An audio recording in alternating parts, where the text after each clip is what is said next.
आइए आज trigonometrical ratios कुछ पर्टिकुलर एंगल्स के लिए निकालते हैं। इनमें से 30 डिग्री और 60 डिग्री के लिए आज निकालेंगे और उसके अगले वीडियो में 45 डिग्री, 0 डिग्री और 90 डिग्री के लिए निकालेंगे। तो चलिए शुरू करते हैं। एक इक्विलेटरल ट्रायंगल लेते हैं, ABC इक्विलेटरल ट्रायंगल लेते हैं। इसके तीनों साइड्स 2x 2x 2x मान लेते हैं और चूंकि ये इक्विलेटरल ट्रायंगल है तो इसके तीनों एंगल भी इक्वल होंगे। Angle ABC equal to angle ACB equal to angle BAC equal to 60 degree और उसी तरह से तीनों साइड AB, BC और AC तीनों 2x के बराबर होगा। अब हम लोग एक परपेंडिकुलर वर्टेक्स A से सामने के साइड BC पर परपेंडिकुलर ड्रॉ करते हैं AD,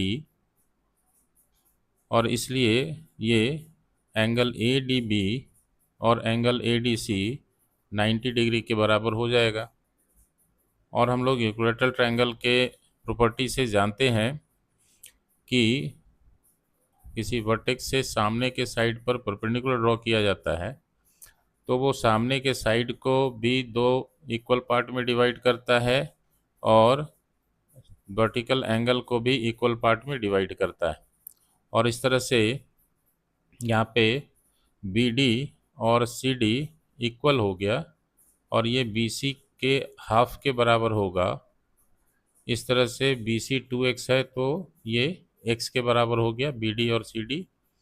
सिमिलरली एंगल BAD और angle CAD half of angle BAC हो गया और BAC चूँकि 60 डिग्री है इसलिए ये 30 डिग्री के बराबर हो जाएगा BAD और CAD।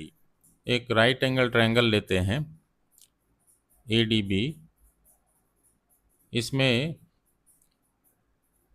इसके जो एक्यूट एंगल हैं, एक तो ABD 60 डिग्री है क्योंकि ये ट्रायंगल ABC ट्रायंगल का एंगल है, इक्विलेटरल ट्रायंगल का एंगल, इसलिए 60 डिग्री हो गया। और दूसरा ये 30 डिग्री है जो अभी हम लोग इसको निकाले हैं क्योंकि वर्टिकल एंगल को बाइसेक्ट कर रहा है ये, सो 30 डिग्री हो गया। अब यहाँ से हम लोग 60 डिग्री और 30 डिग्री का वैल्यू निकाल सकते हैं, लेकिन इसके लिए हमें चाहिए अभी साइड AD साइड का लेंथ हम लोग को नहीं पता है और इसलिए यहाँ पर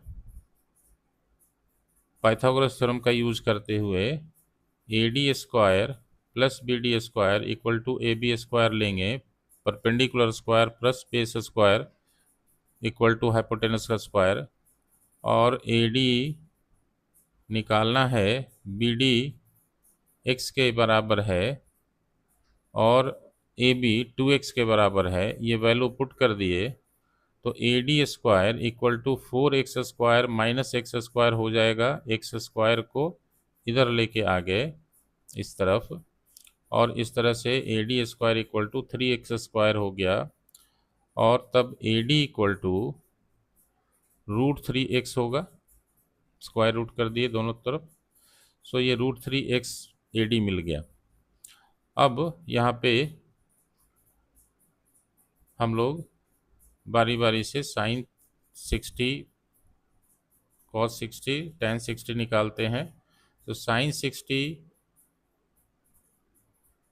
साइन चूँकि परपेंडिकुलर बाई हाइपोटेनस होता है और परपेंडिकुलर AD है 60 डिग्री के लिए, किसी भी एंगल के लिए परपेंडिकुलर उसके सामने का साइड होता है। तो हम लोग 60 डिग्री के लिए निकाल रहे हैं तो इसके सामने का साइड AD परपेंडिकुलर है और लॉन्गेस्ट साइड AB हाइपोटेनस है, सो AD by AB।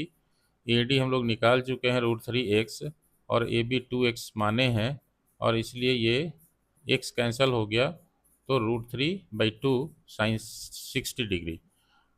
Cos 60 degree base होता है, कॉस बेस बाई हाइपोटेनस होता है। 60 के लिए बेस ये BD है और हाइपोटेनस AB, और BD x हाफ हो गया था BC का x और AB 2x, सो x कैंसिल हो गया 1/2। उसी तरह से tan 60 degree, tan perpendicular by base होता है, सो AD by BD, AD perpendicular है 60 के लिए, BD बेस है परपेंडिकुलर के लिए, और AD √3x हम लोग निकाले हैं, BD x है, सो ये √3 हो गया इसका वैल्यू। उसी तरह से 30 डिग्री के लिए निकालेंगे साइन 30 डिग्री। 30 डिग्री के लिए ये एंगल 30 के लिए सामने का साइड BD परपेंडिकुलर है और AB हाइपोटेनस है, सो BD by AB, BD x है और AB 2x है, ये x कैंसिल हो गया, सो 1/2 हो गया।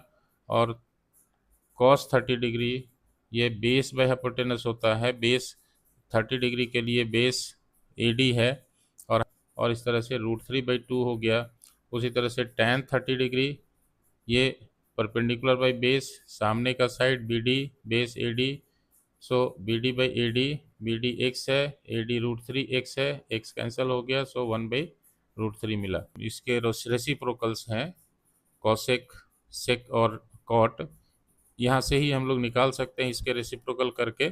सो कॉसेक 60 डिग्री 2/√3 हो जाएगा, सेक 60 2, कॉट 60 1/√3, कॉसेक 30 2, सेक 30 2/√3 और कॉट 30 √3 होगा। सो हम लोग आज 30 डिग्री और 60 डिग्री के लिए प्रत्येक रेशियो को हम लोग देख लिए। अगले वीडियो में हम लोग 45 डिग्री, 0 डिग्री और 90 डिग्री के लिए देख